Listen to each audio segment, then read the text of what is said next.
अपनी सेहत के लिए, अपनी जानकारी के लिए और अपनी long time good health and fitness के लिए। धीरे धीरे it spread across my family and आज I have been able to help so many people that today in the last 2.5 years I have reached at a level which is called as a gold achiever and I am very proud of it. But आज it is not about me. I welcome each and every one of you. आज यहाँ पर कई नए लोग भी आए होंगे और यहाँ पर हमारे साथी पुराने जो हमारे साथ कदम से कदम मिला के चल रहे हैं वो सभी हैं। एंड उसके बावजूद आज हम नए लोगों को स्पेशली इनवाइट करते हैं कि हर रोज लॉकडाउन में हम सभी बहुत कुछ करते रहते हैं, अपना समय यहाँ वहाँ इस वेबिनार पे उस वेबिनार पे, बट आज जो आपको इस वेबिनार में मिलेगा वो शायद ट्रस्ट मी हेल्थ वाइज आपको एक चमत्कार मिलेगा, एक बहुत ही अजूबा मिलेगा और इसे मैं कहती हूँ, I am from health care, इसे मैं कहती हूँ डिसरप्टिव टेक्नोलॉजी। और ये डिसरप्टिव टेक्नोलॉजी बताने के लिए आज I am so very happy to invite you to listen to somebody जो खुद एक उनकी भाषा में एक जौहरी है और जो सिर्फ हीरे तराशते हैं। वो ऐसे हीरे तराशते हैं कि मुझे एज अ ऑर्डिनरी पर्सन तराशते तराशते ही brought me till the gold level and आज वो मुझे ये कहते हैं कि उषा अब अपने हीरे खुद ही तराशो। ऑफ कोर्स ये थोड़ा सा खटकता है जब आपका कोई हाथ पकड़ के आपको केजी से लेके 10th स्टैंडर्ड या उस लेवल तक ला सके जहां फिर वो अचानक आपको कहता है जाओ become independent. But I would like to really appreciate इस जौहरी को because he is a stalwart in the company। 3 साल से आज वो कंपनी के सबसे हाईएस्ट लेवल पे है, डायमंड लेवल पे है और उनका यही मानना है कि और डायमंड्स तराशते तराशते वो औरों को भी डायमंड बनाएंगे और खुद भी उस लेवल से आगे बढ़ पाएंगे। इस जौहरी की कहानी ऐसी है कि पिछले 20 साल से ज्यादा he has been in the network industry and इसका मतलब मेरे लिए, इसका मायने मेरे लिए बहुत ज्यादा होता है सिर्फ इस कारण से कि हर बार इन्होंने एक नया प्रोडक्ट, एक नई चीज, एक नई कुछ तो it could be a technology, it could be anything, हर चीज के बारे में स्टडी करके ही has always been very very successful। He is one of my mentors as I told you today and I'm very very happy to welcome, invite and impatiently waiting to listen to my Johari, Mr. Terry Valentine. Sir, welcome. Thank you very much. Usha, it was really wonderful introduction and I hope everybody can listen to me. Shall I start? Yes. Okay. नमस्कार दोस्तों, जैसा उषा जी ने बताया आपको मेरा नाम टेरी Valentine है।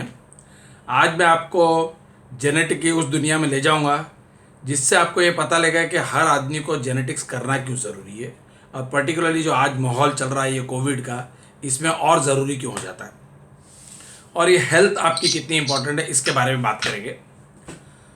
तो आप सबको पता है कि हमारा शरीर बना है सेल से, जिसको हम हिंदी में बोलते हैं कोशिकाएँ और मराठी और गुजराती में बोलते हैं हम उसको पेशी। तो ये सेल के बारे में पूरी दुनिया में बहुत सा रिसर्च हुआ है और ये पता लगा है कि सेल को आपको डिटॉक्सिफाई करना पड़ता है। क्यों डिटॉक्सिफाई करना पड़ता है? क्योंकि हमारे शरीर में बहुत से माध्यम से टॉक्सिन जाता है, जैसे खाने के माध्यम से, पीने के माध्यम से, दवाइयों के माध्यम से, रेडिएशन के माध्यम से, पोल्यूशन के माध्यम से। तो साइंटिस्ट ने पता लगा कि आपके बॉडी को डिटॉक्सिफाई करना चाहिए। तो दुनिया में लाखों कंपनी ऐसी प्रोडक्ट्स बनाती है जिसको खाने से आपकी बॉडी डिटॉक्सिफाई होती है। एक बार जब आपने बॉडी को डिटॉक्सिफाई करा है तो आपके सेल को न्यूट्रिशन चाहिए। तो लाखों कंपनी सेल न्यूट्रिशन भी बनाती है जिसको खाने से आपके सेल को न्यूट्रिशन मिलता है। लेकिन आज हम सेल के बारे में बात नहीं करने जा रहे हैं। आज हम बात करने जा रहे हैं जो सेल के अंदर कुछ चीज़ें। तो ये सेल जो है आपकी इसकी कुछ परतें होती हैं। एक इनर परत है जिसको हम बोलते हैं न्यूक्लियस। ये न्यूक्लियस के अंदर एक परत होती है जिसको हम बोलते हैं क्रोमोजोम। ये क्रोमोजोम क्या चीज़ है? जब हमारा जन्म होता है तो हमको 23 क्रोमोजोम माता जी से मिलते हैं और 23 क्रोमोजोम पिताजी से मिलते हैं। ये हो गई सेकेंड लेयर। थर्ड लेयर जिसको हम बोलते हैं DNA। ये DNA वर्ड आपने बहुत बार सुना हुआ है तो इसके बारे में बात नहीं करेंगे। लेकिन आपको शायद ये नहीं पता होगा कि DNA के अंदर भी एक चीज़ होती है जिसको हम बोलते हैं जीन्स। ये जीन्स क्या चीज़ होती है? जीन्स एक सॉफ्टवेयर होता है जिसके अंदर कुछ डेटा भरा होता है। ये डेटा कहाँ से आता है? ये डेटा आता है आपके माँ बाप से। आपका जन्म कैसे हुआ? आपके माँ बाप के मिलन से हुआ। तो आपको जो भी चीज़ें मिली है आपके माँ बाप से मिली है। क्या चीज़ें मिली है कि आप दिखते कैसे हो, आपका रंग कैसा है, आपकी हाइट कैसी है, आपका बिहेवियर कैसा है। तो ये सारी चीज़ें कहाँ से मिली आपको? आपके माँ बाप से। तो ये जीन्स है। ये जीन्स के अंदर डेटा सिर्फ आपको माँ बाप से नहीं मिलता, आपको ये आपके 7 पुश्तों से ये डेटा आपके अंदर आता है। और ये डेटा से तो अब ये डेटा के साथ में कुछ ऐसी चीज़ें भी आती है जो आपको नहीं चाहिए, जिसको हम बोलते हैं बीमारी है। अगर आप बीमारी की बात करोगे तो बीमारी 2 किस्म की होती है। एक बीमारी जो आपको बाहर से आती है, सर्दी, खांसी, बुखार, टीबी, हैजा, मलेरिया, डेंगू, चिकनगुनिया या अभी कोरोना। ये कैसे आती है आपको? ये आती है आपको जर्म से, बैक्टीरिया से, और अभी जो वायरस है इससे आती है। तो ये बीमारी सब आपको बाहर से आती है। लेकिन ऐसी कुछ बीमारी हैं जो आपको अंदर से आती है, जो बाहर से आपको कोई नहीं दे सकता। ये बीमारी है आपकी diabetes, hypertension, cardiovascular disease, asthma, Alzheimer, paralysis या ऑटो इम्यून डिसऑर्डर। ये बीमारी आपके अंदर होती है तो बाहर आएगी। तो ये आपके अंदर कब होती है? ये आपके अंदर होती है जब आपके ज़िंदगी का पहला सेल बनता है, जिसको हम इंग्लिश में बोलते हैं ज़ायगोट। अगर ये सेल के अंदर है तो फिर ये क्यों बाहर आ जाता है या क्यों बाहर नहीं आता या कब बाहर आता है, ये कैसे पता लगा? तो इसके ऊपर अमेरिका और कनाडा ने 1990 से लेके 2003 तक एक रिसर्च शुरू करी, और इस रिसर्च को उन्होंने नाम दिया ह्यूमन जीनोम प्रोग्राम। ये 13 साल की रिसर्च में इनको पता लगा दुनिया के जितने भी इंसान हैं, हम सबका कुछ ना कुछ परसेंटेज जीन्स अलग है, मतलब हम सेम नहीं है, इसलिए हम अलग दिखते हैं। हमारी आवाज़ अलग है, हमारी चाल अलग है, हमारे फिंगरप्रिंट्स अलग है। तो ये इनको पता लगा। इसके बाद इन्होंने इसके ऊपर फिर और रिसर्च की, ये पता लगाने के लिए कि अगर आदमी को पैदाइशी कुछ बीमारियाँ उसके अंदर होती हैं तो ये बाहर कैसे आ जाती है, ये एक्सप्रेस कैसे होती है, ये मैनिफेस्ट कैसे होती है। तो इसके ऊपर उन्होंने रिसर्च किया, और ये रिसर्च में उनको ये पता लगा कि आदमी की मेन बीमारी की वजह है 70% गलत खाना। खाना नहीं, गलत खाना। मतलब एक आदमी के लिए खाना सही है तो वो दूसरे के लिए गलत हो सकता है। जैसे हमने बचपन में एक कहावत सुनी थी, 1 man food is other man's poison. जैसे एक आदमी के लिए मिठाई आज अच्छी है लेकिन हो सकता है वो दूसरे के लिए जहर हो। एक आदमी के लिए नमक आज अच्छा है लेकिन हो सकता है दूसरे के लिए जहर हो। तो 70% आपकी बीमारी बाहर आने की वजह है रॉन्ग फूड। 20% वजह आपका लैक ऑफ एक्सरसाइज और नो एक्सरसाइज। 5% वजह है आपका इन्वायरमेंट, जो ये पोल्यूशन पूरी दुनिया में है। और 5% वजह है आपका इमोशन, जैसे टेंशन, डिप्रेशन, एंग्जाइटी। तो ये 100% वजह है आपकी बीमारी बाहर होने की। लेकिन इसमें सबसे बड़ी वजह कौन सी है? 70% है गलत खाना। जब इनको ये पता लगा कि 70% गलत खाना है तो इन्होंने बोला खाने के ऊपर रिसर्च करना चाहिए। तो इन साइंटिस्ट ने क्या किया, खाने को और जीन्स को मिला के एक रिसर्च शुरू करी, और इस रिसर्च को इन्होंने नाम दिया न्यूट्री जीनोमिक्स। न्यूट्री का मतलब है न्यूट्रिशन और जीनोमिक्स का मतलब है जीन्स। ये combined study of food and nutrition is called nutri genomics. इसके अंदर इन्होंने क्या किया कि अलग अलग किस्म के खाने को ढूंढ के निकाला और उसके ऊपर रिसर्च की। इसमें जो सबसे पहला आइटम इन्होंने पकड़ा था वो था दूध। क्यों पकड़ा दूध?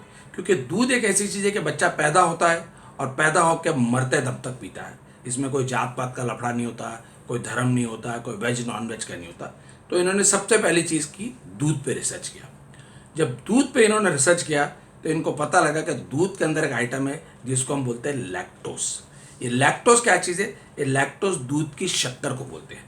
ऐसी दुनिया में बहुत सी शक्कर है जिसका नाम आपको पता होगा, जैसे ग्लूकोज है, फ्रुक्टोज है, सुक्रोज है, पामटोज है, इस तरह से लैक्टोज है। जब इन्होंने लैक्टोज के ऊपर रिसर्च शुरू करी तो इनको पता लगा कि दुनिया में 70% लोग ऐसे हैं जिनको ये लैक्टोस हजम नहीं होती, उनको बोलते हैं लैक्टोस इंटॉलरेंस। तो दुनिया में बहुत सी बीमारियों की वजह जो है ये दूध है। अब आप अगर दूध आपको हजम नहीं होता और आप दूध पीते हो तो आपको पेट की प्रॉब्लम आती है, acidity, gas, fullness, flatulence, bloating, dysentery, diarrhoea, ऐसी बहुत सी स्टमक प्रॉब्लम आएगी। ये प्रॉब्लम लेके आप जाओगे डॉक्टर के पास। डॉक्टरों की एक अपनी स्पेशलिटी है, डॉक्टर कभी भी सिम्टम्स को ट्रीटमेंट करता है। आपको सर दर्द हुआ, ये गोली खा लीजिए, बुखार हुआ, ये गोली खा लीजिए, पेट में दर्द हो, ये गोली खा लीजिए। वो कभी भी जो रूट कॉज है उसको ट्रीट नहीं करता। तो आप जो सिम्टम लेके गए थे आपके दूध की वजह से, उसने आपको दवा दे दी। अब आपको दवा ली आपने, लेकिन साथ में आप दूध भी लेते, एक तरफ से दवा खाते, एक तरफ से दूध पीते, एक तरफ से दवा खाते, एक तरफ दूध पीते। आपकी बीमारी ज़िंदगी में कभी ठीक नहीं होगी, क्योंकि जो रूट कॉज है वो अंदर जा रहा है। लेकिन ज़िंदगी में आपने एक बार जेनेटिक टेस्ट कर लिया और आपको पता लगा कि आपको दूध हजम नहीं होता, आपको लैक्टोज इंटॉलरेंस है, आपने दूध और दूध से बनी सारी चीज़ें जैसे पेस्ट्री हो, आइसक्रीम हो, चॉकलेट है, ये सब बंद कर दिया, आपकी सारी बीमारी जड़ से ठीक हो जाएगी। तो ये पहला प्रोडक्ट पकड़ा है ना। सेकेंड थिंग उन्होंने पकड़ी थी वो थी अनाज में गेहूँ। क्यों पकड़ा गेहूँ? क्योंकि दुनिया में सबसे ज़्यादा खाया जाने वाला अनाज और जिससे बनने वाली चीज़ वो है गेहूँ। गेहूँ से क्या क्या चीज़ बनती है? रोटी, ब्रेड, पाव, pizza, pasta, cake, biscuit, noodle, pani puri, puri bhaji, सूजी का halwa, toast, butter, even beer, इतनी सारी चीज़ें आपकी गेहूँ से बनती है। जब गेहूँ पे रिसर्च किया तो इनको पता लगा कि गेहूँ के अंदर एक चीज़ है, इसको बोलते हैं ग्लूटेन। ये ग्लूटेन क्या चीज़ है? ये गेहूँ के प्रोटीन को बोलते हैं ग्लूटेन। इसके ऊपर जब रिसर्च किया तो मालूम पड़ा कि दुनिया में 40% लोग ऐसे हैं जिनको गेहूँ हजम नहीं होती और उनकी सारी प्रॉब्लम की वजह गेहूँ। अब क्या होता है अगर आप ग्लूटेन इंटॉलरेंट हैं तो क्या होता है कि आपके बॉडी में जब आप खाना खाते हो तो आपकी बॉडी में एक स्मॉल इंटेस्टाइन है, उसकी लेंथ होती है करीब करीब 22 फुट की। इस इंटेस्टाइन के अंदर एक कंघी के दांतों की जैसी चीज़ होती है जिसको हम बोलते हैं विलाय। ये विलाय का काम क्या है? जब आप खाना खाते हो और जब खाना आपके स्मॉल इंटेस्टाइन से पास होता है तो ये विलाय के न्यूट्रिशन को एब्जॉर्ब करते हैं। लेकिन अगर आप ग्लूटेन इंटॉलरेंट है तो क्या होता है कि ये ग्लूटेन जाके आपका ये विलाय पे चिपक जाता है।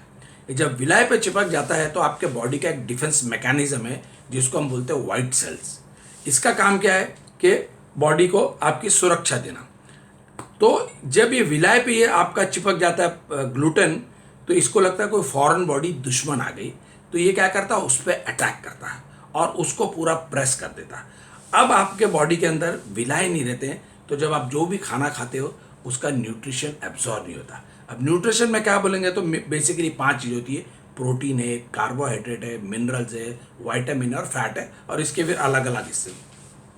जब आपके बॉडी में न्यूट्रिशन एब्जॉर्ब नहीं हो रहा है तो आपको एक पर्टिकुलर बीमारी लगती है जिसका नाम है सेलिएक डिजीज़। जब आपको सेलिएक डिजीज़ लगती है तो करीब करीब 70 बीमारियों के सिम्टम्स आ जाते हैं। अब ये सिम्टम आते हैं तो आप फिर डॉक्टर के पास जाते हैं और डॉक्टर को जाके बताते हैं कि डॉक्टर साहब ये प्रॉब्लम आ रही है। तो मैंने आपको बताया था डॉक्टर आपके टेस्ट करेंगे और सिम्टम्स का इलाज करेंगे, लेकिन आपकी बीमारी ठीक नहीं होगी क्योंकि जो रूट कॉज है वो ग्लूटेन आपके बॉडी में जा ही रहा है। अब अगर आपने एक बार जेनेटिक टेस्ट कर लिया और आपको पता लगा कि आपको गेहूं की चीज़ें नहीं जमती है और आपने खाना बंद कर दिया, आपकी सारी बीमारियां जड़ से ठीक हो जाएंगी। क्यों? क्योंकि जैसे आपने ग्लूटेन खाना बंद किया तो ये जो आपके इंटेस्टाइन में जो विलाय थी ना, ये रीग्रो हो जाती है, ये रीजनरेट हो जाती है, और जो भी बॉडी में आपकी डेफिशिएंसी थी वो पूरी खत्म हो जाती है। ये हुई सेकेंड चीज़। थर्ड चीज़, दुनिया में सबसे ज़्यादा आजकल पिए जाने वाली चीज़ है कॉफ़ी। आजकल तो एक स्लोगन बन गया, lot can happen over the cup of coffee. तो बात बात में आदमी कॉफ़ी पीता है। अब कॉफ़ी के अंदर एक चीज़ होती है जिसको हम बोलते हैं कैफीन। ये कैफीन जो ये सिर्फ कॉफ़ी में नहीं होती, ये चाय में भी होती है, चॉकलेट में भी होती है, एनर्जी ड्रिंक में भी होती है, और बहुत सी चीज़ों में होती है। अब दुनिया में क्या 2 किस्म के लोग होते हैं जिसको हम बोलते हैं स्लो मेटाबॉलाइजर और फास्ट मेटाबॉलाइजर। ये मेटाबॉलिज्म क्या चीज़ है? ये मेटाबॉलिज्म भी आपकी बॉडी में एक दूसरे तरीके की पाचन क्रिया है। जैसे इंग्लिश में इसको बोलते हैं मेटाबॉलिज्म, ऐसा हिंदी में इसको बोलते हैं चय प्रचय की क्रिया। ये चय प्रचय की क्रिया कई लोगों में स्लो होती है और कई लोगों में फास्ट होती है। जिन लोगों में ये क्रिया स्लो है, जो स्लो मेटाबॉलाइजर है, वो कभी भी कॉफ़ी को हजम नहीं कर पाते। क्योंकि वो कॉफ़ी को हजम नहीं कर पाते तो उनके हाई ब्लड प्रेशर होने के चांसेस बहुत ज़्यादा हो जाते हैं, और मोस्टली उनको हाई ब्लड प्रेशर होता है। ऐसे दुनिया में 20 से 25% लोग हैं जो स्लो मेटाबॉलाइजर है और कॉफ़ी पीते हैं और उसकी वजह से उनको हाई ब्लड प्रेशर है। दूसरा, दुनिया में 20 से 25% लोग ऐसे हैं जो सडन हार्ट अटैक से मर जाते हैं। घर से हट्टे कट्टे चंगे जाएंगे लेकिन जिंदा वापस नहीं आते। क्या वजह है? Again caffeine intolerance. दोस्तों अगर एक बार आपने डीएनए टेस्ट कराया, अपना जेनेटिक टेस्ट कराया, तो ये आपको पता लग जाएगा कि आप कॉफ़ी इंटॉलरेंट है कि नहीं, प्लस आप स्लो मेटाबॉलाइजर या फास्ट मेटाबॉलाइजर है कि नहीं। इसके सिवा हम और बहुत से खाने के बारे में आपको बताएंगे, जैसे आपको नमक सूट होता है कि नहीं, जैसे आपको शक्कर सूट होता है कि नहीं, जैसे आपको अदरक सूट होता है कि नहीं, और ऐसे बहुत से खाने जो हम आपको बताएंगे, और उसके हिसाब से अगर आप खाना खाओगे तो आपको बीमारी कभी भी नहीं आएगी। अब आते हैं दुनिया की नंबर 2 की बीमारी, जिसको हम बोलते हैं ओबेसिटी या मोटापा। ये मोटापे के लिए दुनिया में बहुत सी कंपनियां प्रोडक्ट्स बनाती हैं, बहुत से डॉक्टर दवाएं भी देती है, लेकिन कभी भी किसको ये 100% रिजल्ट आता नहीं, क्योंकि वो क्या करते हैं, वो अंधेरे में तीर छोड़ते हैं, लगा तो लगा, नहीं तो नहीं लगा। लेकिन ये जो ओबेसिटी है, ये 30% से 80% तक ये जेनेटिक प्रॉब्लम है, और इसको जेनेटिक सोल्यूशन ही आपको देना पड़ेगा। अभी सबसे इसमें पहली प्रॉब्लम क्या है कि कई लोगों को पर्टिकुलर खाना मोटा करता है, पर्टिकुलर खाना पतला करता है। ये हमको मालूम नहीं, क्योंकि हमारा जीन्स अलग है, तो उस खाने का जीन्स पे रिएक्शन भी अलग है। मतलब हो सकता है कई आदमी चावल खा के मोटे हो जाए, और कई चावल खा के पतले हो जाए, और कई चावल खा के कुछ ना फर्क पड़े। तो हम आपका जेनेटिक टेस्ट करके बताते हैं कि आपको कौन सा पर्टिकुलर फूड मोटा करता है और कौन सा पर्टिकुलर फूड पतला करता है। ये पहला चीज़ है। सेकेंड चीज़, कुदरत ने आपके बॉडी में एक हार्मोन दिया है जिसको बोलते हैं एडिनोपेक्टिन। ये हार्मोन क्या है, इसको बोलते हैं फैट बर्निंग हार्मोन। अगर ये आपके बॉडी में सफिशेंट है तो आप कुछ भी खाओ तो ये फैट को बर्न करता है। लेकिन अगर आपके बॉडी में नहीं है या कम है तो आपका मोटापा होने का चांस बहुत ज़्यादा हो जाता है। ये भी जेनेटिक प्रॉब्लम है, ये भी हम आपको बताएंगे, इसका भी सोल्यूशन आपको देंगे। तीसरी चीज़ है, दुनिया में एक बहुत बड़ी तकलीफ है कि लोग वज़न तो कम कर लेते हैं, वो क्या करते हैं, क्रैश डाइटिंग करते हैं और बहुत दबा के एक्सरसाइज करते हैं, वज़न कम करते हैं। लेकिन क्या होता है, जैसे ही वो छोड़ते हैं तो वज़न रीगेन हो जाता है। ये भी जेनेटिक प्रॉब्लम है, वेट रीगेन का। ये प्रॉब्लम भी हम आपको बताएंगे और इसका भी सोल्यूशन आपको देंगे। चौथी प्रॉब्लम एक यूनिक है, बहुत जनों को है ये प्रॉब्लम, लेकिन किसी को समझ में नहीं आता कि ये भी कोई प्रॉब्लम है। इसको हम बोलते हैं सैटाइटी जीन्स। सैटाइटी जीन्स क्या है कि हम सब जब खाना खाने बैठते हैं, जब हमारा पेट भर जाता है तो हमारे पेट से एक सिग्नल जाता है हमारे दिमाग में कि भाई आपका पेट भर गया, आप स्टॉप करो, और हम स्टॉप करते हैं। लेकिन कई लोग को ऐसा है कि वो 3 रोटी खाई, उनका पेट भर गया, लेकिन अभी पेट से दिमाग पे सिग्नल गया नहीं, तो वो क्या करते हैं, 3-4 रोटी और खा लेते हैं, और वो जो 3-4 रोटी और खाते हैं वो उनका वजन बढ़ा देता है। इसको बोलते हैं सैटाइटी जीन्स प्रॉब्लम। ये भी जेनेटिक प्रॉब्लम है। 5वें नंबर की प्रॉब्लम जो है, ये वर्ल्ड की नंबर 1 प्रॉब्लम है। ये दुनिया का एक भी आदमी ऐसा नहीं जिसको ये प्रॉब्लम नहीं। जितने लोग आप सुन रहे सबको, और जो नहीं सुन रहे उनको भी। इसको हम बोलते हैं टेंशन, डिप्रेशन, एंग्जाइटी, मायूसी या दुख। दुनिया में ऐसा एक भी आदमी आपको मिला है कोई जिसको कोई दुख नहीं है? हर आदमी को कोई ना कोई दुख है। लेकिन कई लोग क्या करते हैं, ये दुख को दूर करने के लिए कुछ खाते हैं। क्या खाते हैं? Chocolate, ice cream, pastry, pizza, pasta, chips. कई पीते भी हैं, कई ड्रग्स भी लेते हैं। अब जब जो खाते हैं अपना टेंशन दूर करने के लिए, वो खाते हैं तो उनको बहुत मज़ा आता है। वो कुछ वक्त के लिए अपना गम भूल जाते हैं। वो गम तो भूल जाते हैं, लेकिन बॉडी के अंदर एक्स्ट्रा कैलोरी चली जाती है जो उनको मोटा करती है। और ये बहुत बड़ी यूनिवर्सल प्रॉब्लम है। हम आपका जेनेटिक टेस्ट करके आपको बताएंगे कि आपको इमोशनल ईटिंग प्रॉब्लम है कि नहीं। अगर है आपको, तो आपका खाना बंद नहीं करेंगे हम, सिर्फ खाना बदली कर देंगे, बोलेंगे ये खाइए, ये नहीं खाइए। छठी प्रॉब्लम है जिसको हम बोलते हैं थायराइड प्रॉब्लम। ये थायराइड प्रॉब्लम भी 2 टाइप की प्रॉब्लम होती है। एक होती है हाइपरथायराइड और एक होती है हाइपोथायराइड। जिसको हाइपोथायराइड की तकलीफ है, वो अगर हवा भी खाएगा तो हाथी बन जाएगा, और जिसको हाइपरथायराइड है वो अगर हाथी भी खाएगा तो वो एकदम हवा के जैसे पतला रहेगा। ये भी जेनेटिक प्रॉब्लम है, और इसका भी सोल्यूशन हम आपको दे सकते हैं। ये हो गया। इसके बाद जब आप ये करते हो, डाइटिंग और सारा करते हो, तो ज़्यादातर आपको बोलते हैं कि तेल घी मत खाओ। अब तेल घी में भी 3 प्रकार के होते हैं। इसको हम बोलते हैं पूफा, मूफा और सैचुरेटेड फैट। पूफा क्या चीज़ है? Poly unsaturated फैटिक acid. ये कई लोगों को सूट होता है, कईयों को सूट नहीं होता। हम टेस्ट करके बताएंगे आपको सूट होता है कि नहीं। मूफा यानी कि मोनो अनसैचुरेटेड फैटिक एसिड। ये टेस्ट करके हम बताएंगे कि आपको सूट होता है कि नहीं होता। तीसरा है सैचुरेटेड फैट। सैचुरेटेड फैट क्या है? जो भी चीज़ सर्दी में जम जाती है, जैसे बटर है, चीज़ है, मेयोनीज है, असली घी है, ये सारी चीज़ें। और कुछ जो नॉनवेज खाता है तो नॉनवेज की चर्बी। तो ये तीनों में हम आपको बताएंगे कि आपको कौन सा चीज़ सूट होती है या नहीं होती है। तो ये आपके खाने में रहेगा। अब आता है कि एक्सरसाइज, मैंने अब आपको बताया था कि 20% लोगों को एक्सरसाइज की वजह से भी प्रॉब्लम है। अब एक्सरसाइज के अंदर भी बहुत से प्रकार हैं। हमको लगता है कि सबके लिए एक टाइप की एक्सरसाइज है, नहीं। कुदरत ने हमको यूनिक बॉडी दी है, तो यूनिक बॉडी के लिए यूनिक एक्सरसाइज भी है। इसमें बेसिकली 5 टाइप की होती है। सबसे पहला आता है कि कई लोग को बोलते हैं high intensity exercise. High intensity exercise का मतलब कि आप तेज दौड़ोगे तो ये आपको फायदा करेगा। मीडियम इंटेंसिटी यानी कि आप जॉगिंग करोगे तो आपको फायदा करेगा, और लाइट इंटेंसिटी अगर आप वॉकिंग करोगे तो फायदा करेगा। अगर आप मोटे और आप बॉडी फिट करना चाहते हो और आप जिम में जाते हैं लेकिन आपको ये पता नहीं है और जिम के ट्रेनर को भी ये नहीं पता कि आपकी किस टाइप की बॉडी है, तो आपको बोलेगा ट्रेडमिल पे चढ़ जाओ और तेज तेज दौड़ो, लेकिन आपकी बॉडी लाइट टाइप की है तो आपको फायदे की जगह नुकसान हो जाएगा आपको। तो पहले अगर आपने एक बार अपना जेनेटिक टेस्ट किया और आपने पता लगे कि आपकी किस टाइप की बॉडी है, तो आप उसके हिसाब से अगर एक्सरसाइज करोगे तो आपको 100% फायदा होगा। दूसरा 2 बॉडी थी जिसको हम बोलते हैं पावर एंड इंड्योरेंस। पावर वाले क्या है, वो बहुत वजन एक साथ में उठा सकते हैं या बहुत तेज दौड़ सकते हैं।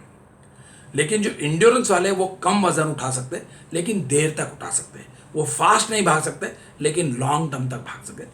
तो ये मैं 5 टाइप में आपकी बॉडी कौन सी आपको बताएंगे।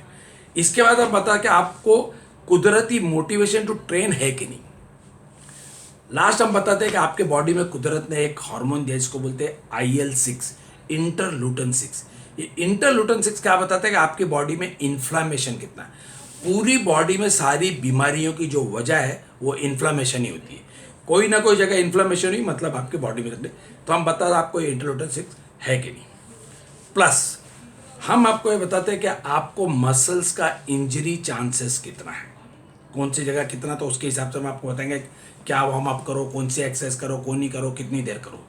प्लस अगर आपको इंजरी चांस है तो हम आपको रिकवरी टाइम भी बताते हैं, क्योंकि हर आदमी का रिकवरी टाइम अलग। किसी को 1 हफ्ते में ठीक होता है, किसी को 15 दिन में, किसी को 1 महीना, किसी को 6 महीना भी लगता है।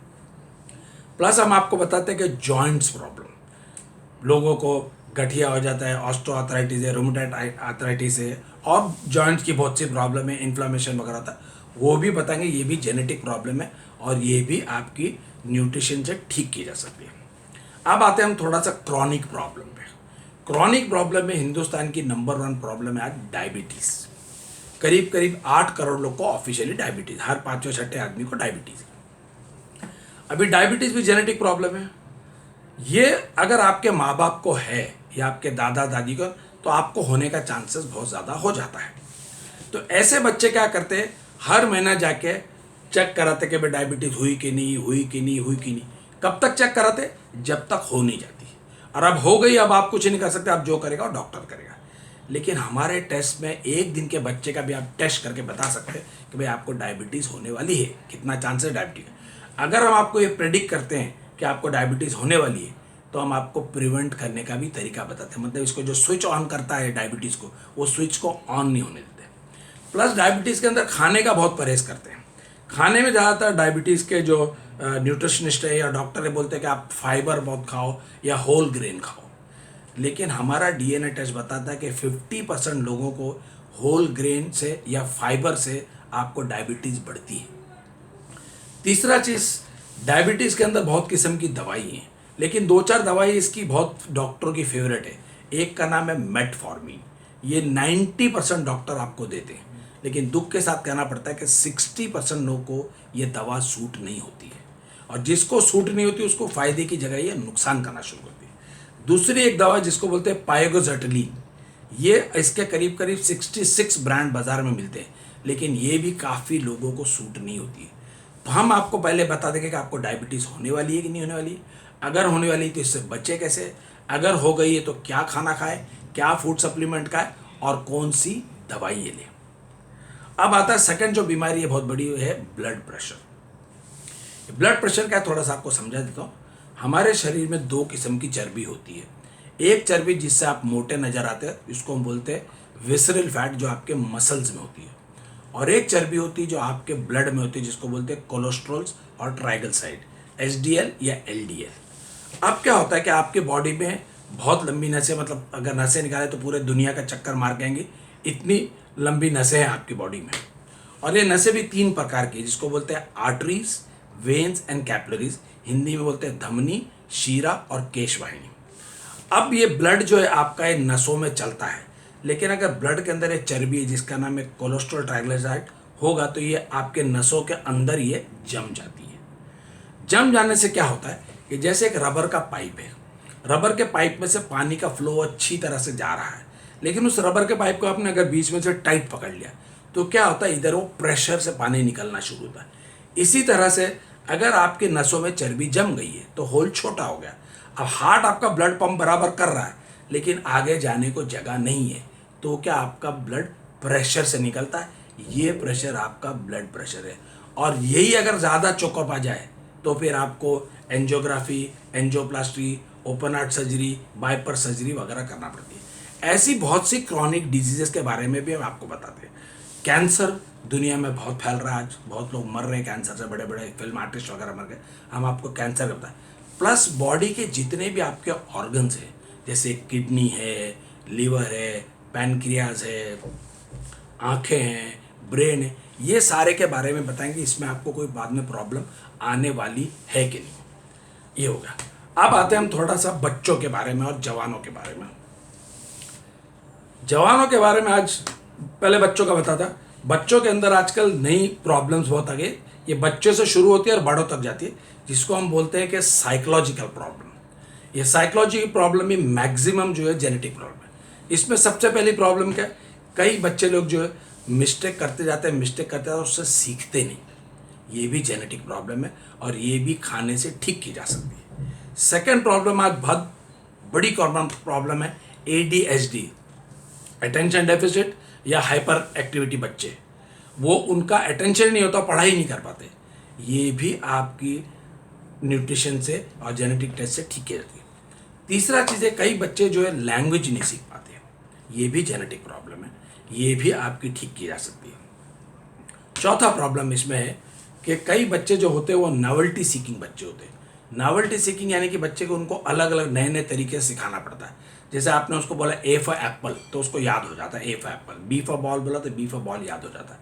लेकिन फिर से अगर आप उसको A फॉर एप्पल बोलो तो उसको नहीं अच्छा लगता। अब उसको आप बोले A for aeroplane, B for ball नहीं, B फॉर बेबी बोलो, तो नए नए तरीके। ये बच्चे बहुत ब्रिलियंट होते हैं, अगर आप उसको उनके तरीके से बताएं तो ये बहुत होशियार बच्चे को, बहुत ब्रिलियंट बच्चे होंगे। पांचवा, दुनिया में एक बहुत बड़ी साइकोलॉजिकल प्रॉब्लम है, एक्चुअली साइकोलॉजिकल नहीं, ये भी आपकी जेनेटिक डेफिशिएंसी है, जिसको हम बोलते हैं एडिक्शन, जो लत लग जाती है लोगों को। अब क्या होता है, जब बच्चा पैदा होता है तो उसके दिमाग में एक हार्मोन पैदा होता है जिसका नाम है डोपामाइन।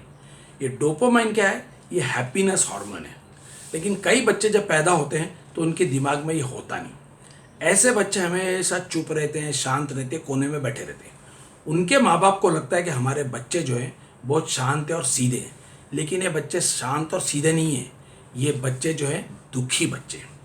ऐसे दुखी बच्चे जब बाहर जाके दूसरे बच्चों के साथ खेलते हैं तो कोई बदमाश बच्चा उनको सिगरेट पिला देता है, कोई शराब पिलाता है, कोई ड्रग देता है, कोई जुआ खिलाता है, तो उससे उनको मज़ा आता है। अब ज़िंदगी का उनका दुख कुछ कम होता है, तो ये मज़ा लेने के लिए, खुशी लेने के लिए ये बार बार करते हैं, उनको हैबिट लग जाती है और वो एडिक्ट हो जाते हैं। और माँ बाप को पता नहीं लगता, क्योंकि बच्चे बाहर छुप छुप के करते हैं। माँ बाप को कब पता लगता है, जब कोई बड़ा कांड हो जाता है, तब माँ बाप सोचते हैं मेरा बच्चा तो इतना सीधा था, ये तो कोने में चुपचाप बैठा था, ये कैसे कर सकता है। लेकिन ये बच्चा सीधा नहीं था, ये बच्चा आपका दुखी बच्चा था, इसके अंदर डोपामाइन नहीं था। हम एक दिन के बच्चे का टेस्ट करके बता सकते हैं कि भाई आपके बच्चे को एडिक्शन का चांस है, तो हम उसको ऐसा खाना खिलाएंगे जिससे आर्टिफिशियली उसके बॉडी में डोपामाइन पैदा होना चालू होगा। तो ये ऐसी बहुत सी बीमारी हम आपको बताएंगे।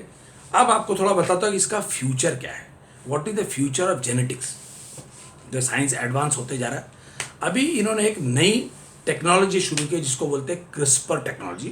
ये क्रिस्पर टेक्नोलॉजी में ये क्या करते हैं, ये जीन्स को एडिट करते हैं। ये जीन्स एडिटिंग से ये पूरे दुनिया में मलेरिया ख़त्म करते रहे। ये क्या करते हैं, एक मलेरिया के मच्छर को पकड़ते हैं, ये जीन्स एडिटिंग से उसके अंदर मलेरिया का जीन निकाल के बाहर फेंक देते हैं। एक स्वस्थ मच्छर को पकड़ते हैं, ये क्रिस्पर टेक्नोलॉजी से उसके अंदर एक स्वस्थ मच्छर का जीन्स को ट्रांसफ़र करते हैं। अब ये मच्छर भी स्वस्थ हो जाता है। अब ये मच्छर कोई भी मच्छर के साथ मिलन करेगा, इससे जो अंडे बच्चे पैदा होंगे ये कभी भी मलेरिया नहीं पैदा करे। इस तरह से दुनिया में जो मच्छरों से होने वाली बीमारी, जैसे डेंगू है, चिकनगुनिया है, जायका, ये सब मच्छर से बहुत लोग मरते हैं, इसको आस्ते आस्ते ये जेनेटिक टेक्नोलॉजी से ख़त्म करते हैं। अब यही टेक्नोलॉजी इन्होंने बच्चे पैदा करने में भी शुरू कर दिया। आजकल आपने देखा होगा कि डिज़ाइनर बेबी चालू हो रहे हैं या जेनेटिकली एडिटेड बेबी हो रहे हैं। बट किसी भी माँ बाप ने नई शादी किया, उनको बच्चा पैदा करना, तो अभी जेनेटिक क्लिनिक खुल गए जहाँ आप जाके बोल सकते हैं कि भाई मुझे बच्चा चाहिए, तो वो आपके हाथ में एक मेनू कार्ड देंगे, बोलेंगे बताओ भाई कैसा बच्चा चाहिए। तो उसमें आप बोल सकते हैं मेरे बच्चे की आंखें नीली होनी चाहिए, बाल भूरे होने चाहिए, रंग गोरा होना चाहिए, हाइट 6 फुट, तो वैसा बच्चा आपको बना के देंगे। इसको बोलते हैं डिज़ाइनर बेबी। ऐसे बहुत से बच्चे हिंदुस्तान में पैदा भी होंगे। मुझे बाद में फ़ोन करना, मैं आप सबको एक एक का नाम बताऊंगा, क्योंकि ये रिकॉर्डिंग है इसलिए आपको नहीं बताता। तो ये होगा बच्चों के लिए और जवानों के लिए। बुड्ढों के लिए भी इन्होंने नई चीज़ शुरू की, इन्होंने जेनेटिक क्लिनिक खोल दी है। ये जेनेटिक क्लिनिक में क्या करते हैं, आपके स्किन को टेस्ट करते हैं। स्किन को टेस्ट करने से इनको पता लगता है कि आपके बॉडी में कौन से टाइप के जीन्स है, उसके हिसाब से आपको ये लोशन और ये क्रीम देते हैं। वो लगाने से क्या होता है, आपको आपकी एजिंग प्रोसेस या तो स्लो डाउन हो जाता है, या रिवर्स हो जाता है, या बंद हो जाता है, मतलब आप सदा जवान रह सकते हैं। अब जो मैं बात आपको बोलने जा रहा हूँ, ये सुन के आपको यकीन भी नहीं होगा और शायद हो सकता है आपको घबराहट भी हो जाए। एक जेनेटिक साइंटिस्ट बोलते हैं कि 2030 से 2045 तक दुनिया में कोई भी आदमी बीमार होकर नहीं मरेगा या बुढ़ा होकर नहीं मरेगा। अब ये शॉकिंग लगता है आपको, मतलब आपकी इच्छा मृत्यु हो जाएगी। ये कैसे होगा, ये बोलते हैं अभी शुरू नहीं हुआ है, 2030 से 2045 तक होगा।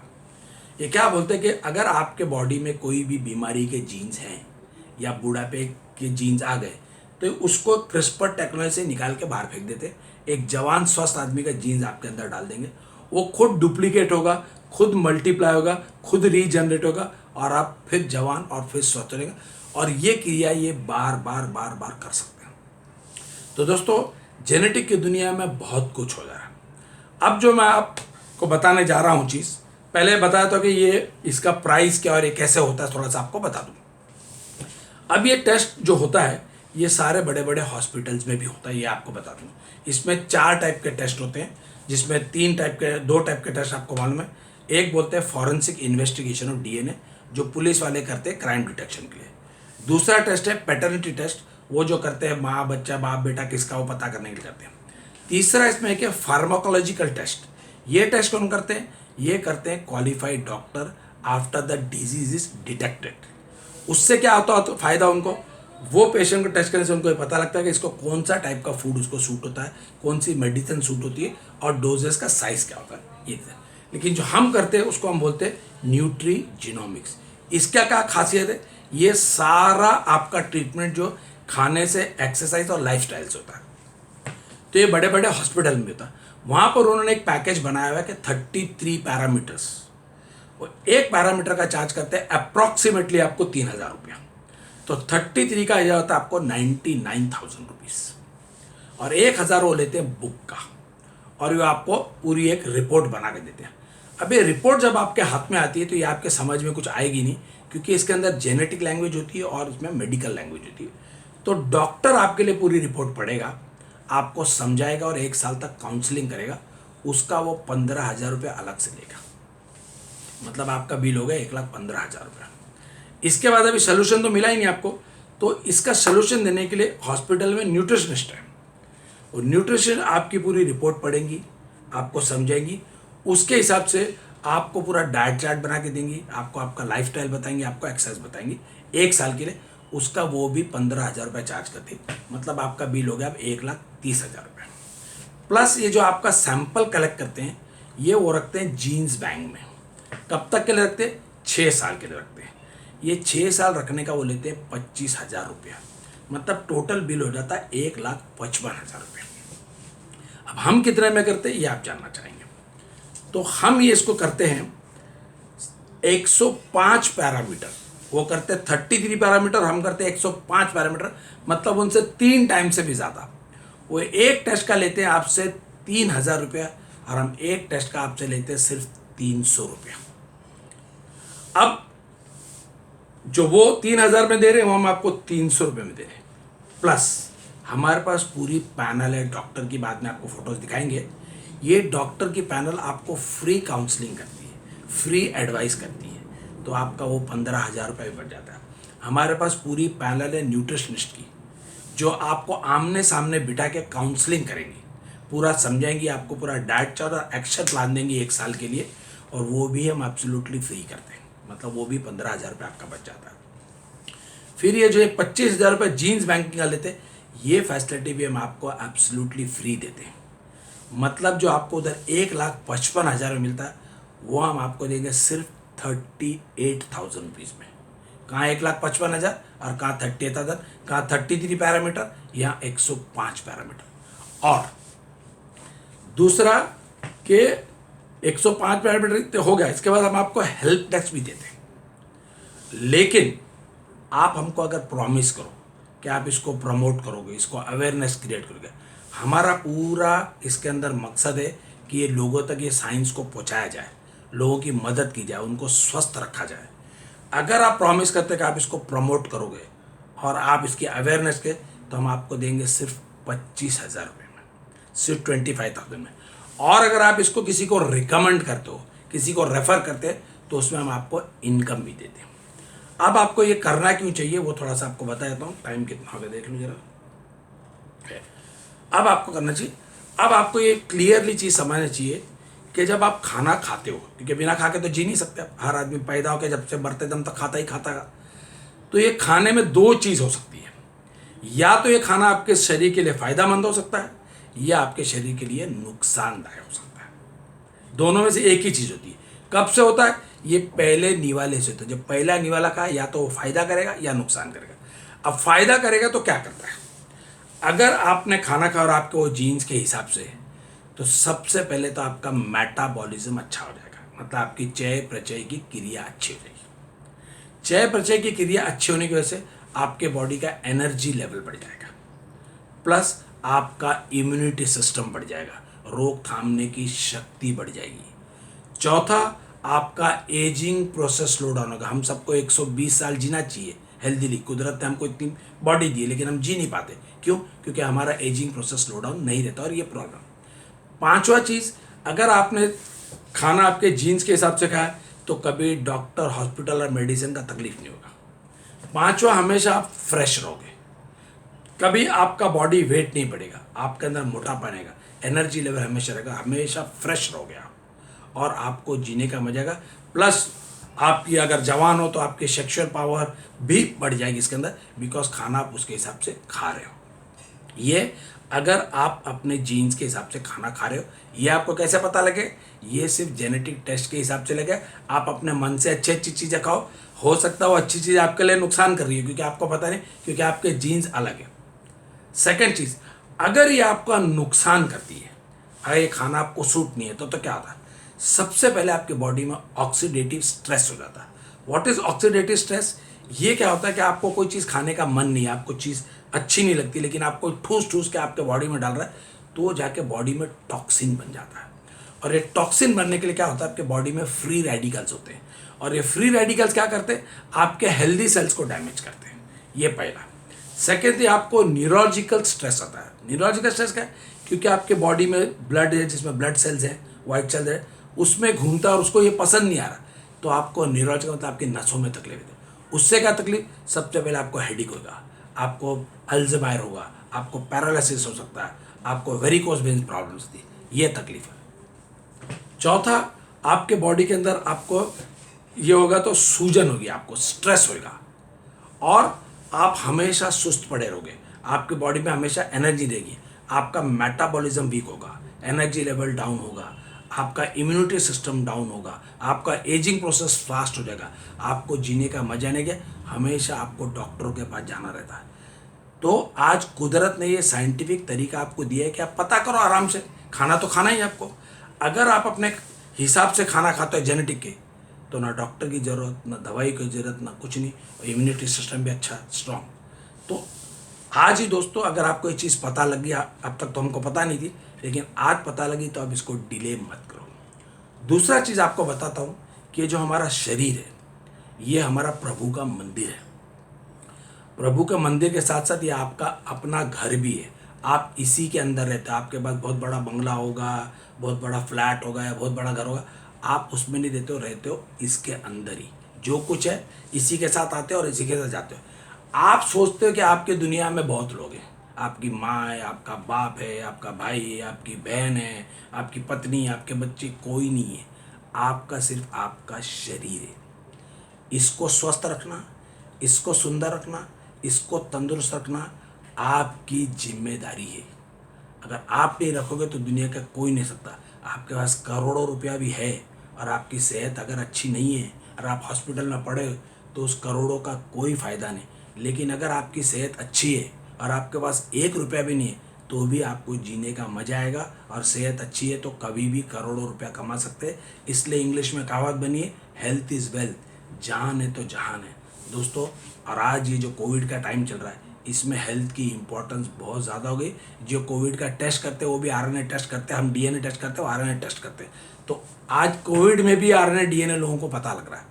तो मेरी रिक्वेस्ट है आपसे, जैसे ही आपको पता लग गया है इसको आप टेस्ट कराइए, अपनी सेहत अच्छी रखिए, स्वस्थ रहिए, मस्त रहिए, तंदुरुस्त रहिए। मैं अभी स्टैन सर से रिक्वेस्ट करूँगा कि प्लीज़ हमारा डीएनए सैंपल कैसा कलेक्ट करते बताइए और अब तक हमने कितने वीआईपी लोगों का किया है। Thank you very much.